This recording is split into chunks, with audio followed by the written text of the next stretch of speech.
Hello everybody and welcome back to The Lost Planeswalker. You're here with me, Jesse, the Lost Planeswalker, and today we're talking about Nissa, Worldsoul Speaker. Other than this being one of the only Nissas you can play as a commander, I think that this is a very cool deck, and we finally have enough green energy cards to make this a very viable and powerful deck. While you're falling pretty heavily on Landfall, there's still a lot of energy effects that can be very good in this deck. So, Nissa, Worldsoul Speaker, 3 and a green, legendary creature, elf druid with Landfall. Whenever a land you control enters, you gain 2 energy. Then you may pay 8 energy rather than pay the mana cost for permanent spells you cast. So there's two kind of ways you can build around this. You can get a ton of energy and then cast really big stuff for free, or you can go a Landfall route, play a ton of lands, generate a ton of energy to do other great things with, which we're doing a little of both. To give you an example. Now the first couple cards we're going to be looking at is obviously about creating a ton of energy. Next, we're going to be looking at landfall effects, casting extra lands, doing all that fun stuff. And then we're going to be looking at some good stuff by looking at some big creatures to also include in this deck. So the first category in the energy production is energy ramp, which is going to be ramping us and gaining us energy at the same time. So we have Architect of the Untamed, Attune with the Ether, and Servant of the Conduit. Architect of the Untamed, 2 and a green creature, elf, artificer, druid. Whenever a land enters, you gain energy. Pay 8 energy, create a 6/6 colorless beast artifact creature token. One of the ways we can use our energy, especially with the amount of landfall triggers we're going to be having. Attune with nature, single green sorcery, search your library for a basic land, reveal it, put it in your hand, then shuffle, and you get 2 energy. Great way to search up some stuff. And then Servant of the Conduit, 1 and a green creature, elf, druid. When it enters the battlefield, you get 2 energy. Pay an energy, add 1 mana of any color to your mana pool. Now, looking at some other energy cards that I think are great, and also new cards that come from this same commander deck, Living Energy, we have Aetherflux Conduit, Payment Trailblazer, and Rampaging Aetherhood. So, Aetherflux Conduit, 6 artifact. Whenever you cast a spell, you get an amount of energy equal to the amount of mana spent to cast that spell. Then you may pay 50 energy, draw 7 cards. You may cast any number of spells from your hand without paying their mana cost. A great way to dump all that energy into a game-winning effect.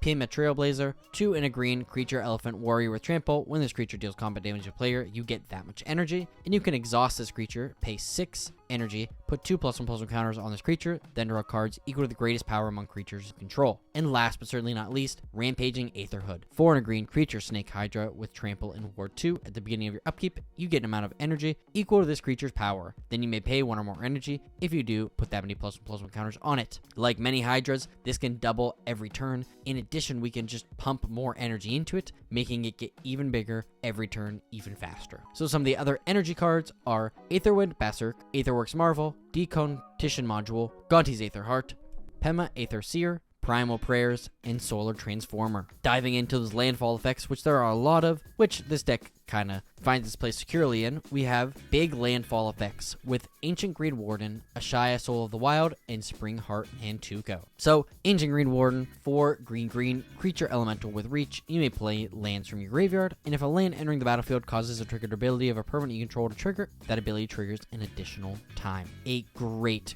card, which is going to pair very well with Spring Heart and Tuco when we get to it. But Ashaya Soul of the Wild, 3 green legendary creature elemental.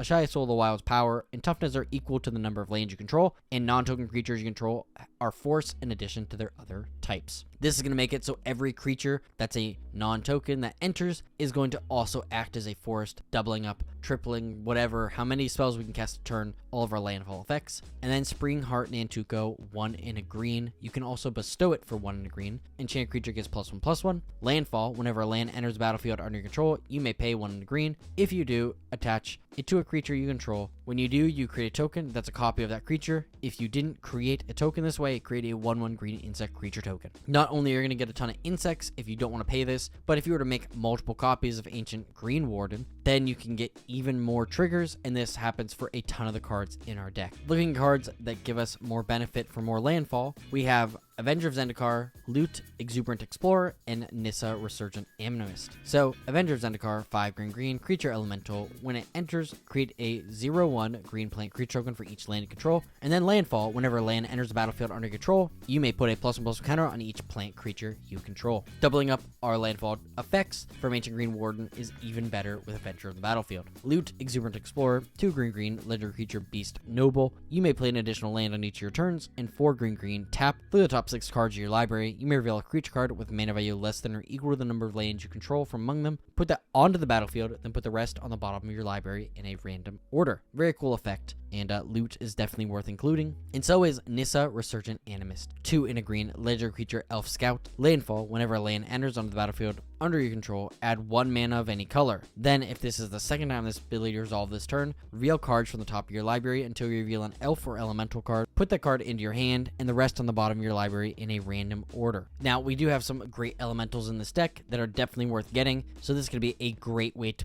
tutor them right out of our deck. Some big effects that are going to let us do a ton of landfall effects all at once are Awaken the Woods, Scapeshift, and over time, Staff of Titania. Awaken the Woods, X green sorcery, create X 1/1 green forest dryad land creature tokens. So this is a great way we can pump a ton of mana to get a ton of landfall effects. Very similarly, Scapeshift, 2 green sorcery, sack any number of lands, search your library for that many land cards, put them on the battlefield tapped, then shuffle your library. And Staff of Titania, 2 generic artifact equipment, equip creature gets +X/+X, where X is the number of forests you control. Equip creature, whenever equip creature attacks, create a 1/1 green forest dryad land creature token, equip for 3. And then if we haven't had enough landfall yet, let's see some extra landfall effects with Azusa, Lost But Seeking, Oracle of Moldiah, and Zendikar Resurgent. Azusa, Lost But Seeking, 2 in a green, legendary creature, human monk. You may play 2 additional lands on each of your turns, which is incredible. Oracle of Moldiah, 3 in a green, creature, elf shaman. You may play an additional land on each of your turns. Play with the top card of your library revealed. You may play lands from the top of your library. And then Zendikar Resurgent, 5 green enchantment. Whenever you tap a land for mana, add 1 mana to your mana pool of any type that land produced. And whenever you cast a green spell, draw a card. Some of those other great land and landfall effects, we have our Archdude's Charm, Conduit of Worlds, Cultivate, Cultivator Colossus, Evolution Sage,